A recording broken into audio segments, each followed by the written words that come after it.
On to our interview of the day. Stawika is an Android mobile phone app currently based in Kenya that offers instant mobile loans. It automatically evaluates mobile phone data as well as other factors to assign loans. This process takes less than 5 minutes, literally less than 5 minutes. Now, for more on this instant mobile loans app, we are joined by Judith Imamai, the head of operations at Stawika. Welcome to Inside Business. Quite a pleasure to host you this very afternoon. It actually gets to 5 minutes for someone to get a loan. Yes. How does that work? Okay, it's basically a 3-point process. After the customer actually downloads the app through our Google Play Store, that was the first step. When you get the loan app in your phone, it takes minimum of 2 minutes to get you registered. You key in your basic details, that is your name, your ID number, and from that point, immediately we get it into our systems. From the back end, actually this happens within 5 minutes. The next 3 minutes actually means that we run you through our score, and within the next 1 minute, you get your limit and you go straight to borrow your loan. So with the 4th minute, the 5th minute actually is an alert on your phone telling you like you've gotten the loan through to your phone. The other instance is that maybe you didn't go through the process and you didn't get the loan. So you get another message telling you like, you have not received the loan for a moment, you try again another time. That takes at most 5 minutes. At most 5 minutes? Yes. The security behind getting the loan, behind downloading the app, how firm is it? How secure is it?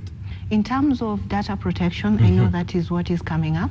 We secure our customers' information. Actually, from the point where you put in your details, we run through other links. That is the IPRS. We have the CRB link to it. So all these other links actually help us secure your data more, because we are actually just calling information that is already inbuilt through our systems. So basically it's a verification process, and once the client now gets through a registration and is in our database, we are actually in compliance with the consumer data protection rights and issues that come involved with that, and make sure that your data is actually on our end and on our end only. Right. Yeah. Is it a product that comes with terms and conditions? Yes, of course. And if so, which ones are they? Okay, on the application, once you're getting into registration, you go through a process where you will get a page that goes like, do you agree with this? Because first of all, you have to give us access to your mobile phone. That means you have to accept that, yes, we can access your data. So you have to agree to that first during the process, which is usually we advise our customers, like, it's good to go through the process, like, you know what we are getting into, what are we getting out of your phone, so which data are we really using to give you the access to a credit. Okay. Yeah. Do you ever verify this data? Yes, we do. Okay. We have verification processes on the back end now in our system. From your end? Yes. So when you're telling us, yes, you can access my phone, yes, you can see my SMSs, yes, you can access my M-Pesa data, that is when you're giving us access to actually get in, see what we need to see. We have over 10,000 data points. So that is a very quick process at the back, which we call our credit scoring model. So it goes on and on within those few seconds. That's the amazing bit of technology. Like within those seconds, we actually can tell whether or not. Of course, there are questions that we run by you that can actually tell us virtually that this is your character. That is how fast it goes. How fast it goes. Does it come or does it not come with collateral? No. No collateral. Our loans have no collateral. They have no collateral at all. Yes, then talk to me about the annualized interest rates. Okay, when it comes to interest rate that we offer against the loan, that comes purely from the scoring. You see, every particular digital customer that is logging in actually has a different risk factor. So technology helps us actually be able to rate and know that by the time you're telling you're accessible to 500 shillings, or 200 shillings, you're eligible for that. Actually, we have already assessed the risk in terms of your data that you've given us, and actually tell you're eligible for this and that. So the interest rate is not really cast on stone. No, it's not because we are micro-lending that we say now this is the end point of it. Most of the time it's actually the risk appetite that we have to the industry and actually what the consumer presents to us. The consumer presents to you. Yes. Now, it is estimated that more than 500 unregulated micro-lenders are in the credit market. What exactly is driving this kind of trajectory? I believe micro-lending is growing and growing. I would say Stawika's main motivation to get into the market is actually the gap. Actually, this is a call from the consumer to us, not the other way around. I know there's been information going around about micro-lenders actually preying on customers and other financial institutions feeling like we are taking advantage of the consumer. But look at this. This is a mama mboga stuck in a place. First thing early in the morning, she needs to get her stock. There's no bank that actually opens at 6 a.m. So what do? We are bridging a gap of convenience and accessibility of finance in terms of credit. So we are giving that need to the market. So as much as regulation is coming in and all, we embrace it. But one thing as micro-lenders we want to push is that let that inclusion be there. Let us be accessible to the people who need us at any time. That's the beauty of technology, actually. We are coming to include people that felt like they could not be included in financial institutions. Against a backdrop of no collateral and data protection from your end, what happens in the event that someone is not able to repay their loans? Okay, the credit collection process, like I would say, now recovering that debt from that person, has basic steps, because there's a part where you collect data from this person. That is the first time they engage with you. But as we continue to engage with these people, we actually collect more data about them. So we know them with time, technologically. And with Stawika, it's even more personalized because we call our customers, we reach out to them.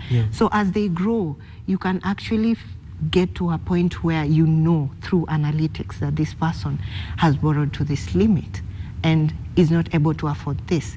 So there's a way we actually can control the level of debt that is going out there to particular individuals. Recovery of the same? Recovery of the same is through the usual process. Digitally, there are various ways to recover a debt. That is the basic SMS communication, 1, the phone calls, 2.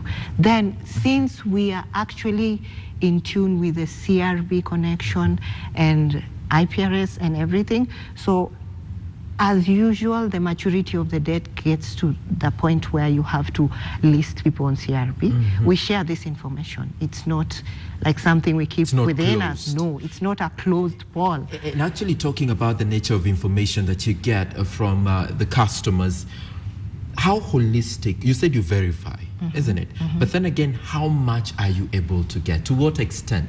Are you accessing my bank account? Are you accessing my M-Pesa account, for example? How much MMI are you able to go out for? Okay, I'll be very honest with you. The much we can access is what you allow us on the app. Exactly. It always tells you. Isn't that a risk? Actually. To you? To me? Yes. I only access what you give me. I allow you to. Yeah. So I don't go beyond that. Okay. If you give me allow to my SMS, it checks yes. It's usually very specific. Allow to my phone calls, it goes yes. Because those are our data points. We can't go beyond what you don't give us to access. But at the end of the day, it will affect the quality of relationship you and the consumer have at the end of the day. There are concerns, though, by regulators over the rate at which borrowers access the money and spend it, as well as over borrowing. And possibly this is why the new tax measures on mobile phone money transfers are being introduced. Are you foreseeing that as a risk or as an opportunity? And what's your response to it? Okay, I would say micro-lending has really been depicted as irresponsible to some level, which I disagree. We have so many players in the market, right? Allow me to say even the Shylocks are in micro-lending. That's why regulation is important. But when it comes to responsible lending, I would say as Stawika, we are not in the business of hawking loans, if that is what the concern is all about. But again, I have this vision of when it comes to responsible lending, it actually comes down to why you're giving these people this money. Because most of, if I can see, our consumers of this product are mostly emergencies, small businesses, micro businesses. You know, for some people, getting 5,000 shillings in a bank would take you a process. I don't think if there's a bank who actually processes 5,000. But look at it as the perspective of the common mwananchi.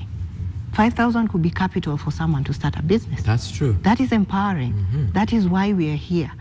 So the misconception of some of these micro lenders out there to just dish out money is not true. It's not right. Yeah, because as much as you log into the app, you're picking up some amounts, and to some level, I'll require another level of analytics to actually say, why do I justify you getting 10,000? You get? Yeah. Because I will not wake up in the morning and give you 10,000 to go spend on something that I feel with my credit score, you're not eligible for. You're not eligible to. The 10% levy on mobile phone transfer, Stawika, are you concerned? Has it hit you so far? Actually, the levy hits directly to our costs because we're on a mobile platform. 90% of our transactions are actually mobile. But for now, I'll say the bill was signed like the other week. Friday? Yes. And we know that it's going to affect. And usually for micro-lending, the ripple effect is to the consumer. But we're already aware, and I'm positive that this will only ripple effect to us in the last quarter. I'm talking October, November, December. Unfortunately or fortunately, that is our peak area. I think, especially towards December. Yes, that is a great lending time. That is when Kenyans actually uptake this much. And we have modalities around that, which we very positively know we are going to cover the consumer against that cost. Against that cost. Yes. But do you have measures that are going to protect you as the lender at the end of the day? Because you have a bottom line. Okay. You've got to balance your books at the end of the day. Do you have measures to protect you as a service provider? Yes, true. We have our own internal measures. Every company has their own internal measures. And what we always go for is just leveraging the costs. Yes. So are you into any kind of partnerships with maybe credit institutions, microfinance institutions, even banks? Are you into any kind of partnerships to facilitate the quality of your service at the end of the day? Okay, in terms of partnerships, let me give it this to you straight. Micro lenders like Stawika, we source our capital. It's not cheap. We're not like banks. Yes. We don't have like access to credit or that amount like they do. But one thing I know about innovation and ICT is that every time we create new ways of doing things, we tend to cater for the cost. So I'm very positive that as we even get to more hiccups that is affecting our cost, we always find new ways to innovate and get around it. We find cheaper ways of doing something that maybe we would have spent more on. That is what we're doing for now. And that is one of the strategies I would say we'll use to go around the cost leveraging part. Because when it comes to partnerships, actually it's more about sourcing out there. It's more about making sure that your cost of capital does not come all the way and affect your product. So all that leveraging and all that, it's something that as a company, I think every individual company has a way of working around. Yeah. The gaps that you've come to realize exist in the discharge of what you're doing, are you able to feel them? Are you able to look at them and address them as opportunities versus a risk. Yes, true, because most people feel like it's a great risk going out lending to people you have not met. Yeah. I've been a banker before, and anyone would tell you, you do not give money to someone you've not seen, you've not interacted with. How strong is your data analytics? How reliable is it? That's what people keep asking. And I say, this is the age of technology.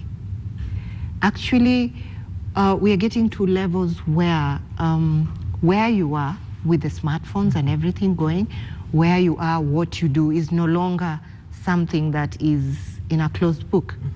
With all these data points, we can easily just tell and verify and cover our risks.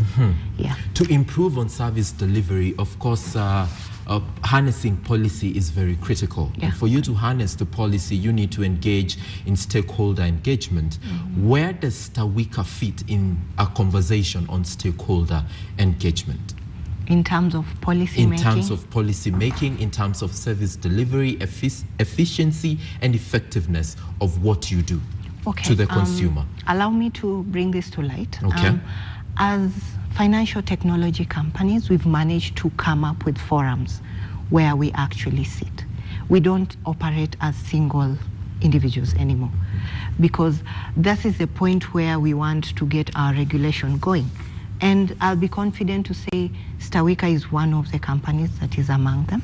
And our collaborative nature with other players in the system right now to make sure that our structures are right, that we are going towards a specific place is there. So Stawika is included in that. Other players are also there. I would say forums, because like Kenya Bankers for bankers, we are yet to actually get to a point where we're setting it up. But as fintechs, we are all already there. We're already streamlining on those issues. Absolutely. And before I move on to my next story, are there avenues for partnership with you that go beyond consumer-based? Do we have other players in the financial sector that can partner with Stawika to ensure that the consumer at the end of the day gets a product that is well harnessed and that works to their benefit? Okay, given that we actually literally build credit scores for people, because these are people who get in at a lower level and go all the way up, we're actually graduating people to become lendable. And this, I would appeal to banks, like, we are the people to look up to. Like, we're growing these people for you. These are people that you feel that are not lendable, but they are with time. So those are we're looking up to being the partners, actually. Okay. Yeah, we're looking towards the real estate and all that, because now these people, when they grow and they're able to be lent to, they can be given houses to. These are people who can now get into other greater business. There are people you can give millions to. Absolutely. Because they've become responsible with time. We've grown with them from a very low level, and we know them now. So your appeal to banks and financial institutions is that you're the present continuous and the future continuous tenses all in one, and they need to consider you as they make their strategy forward.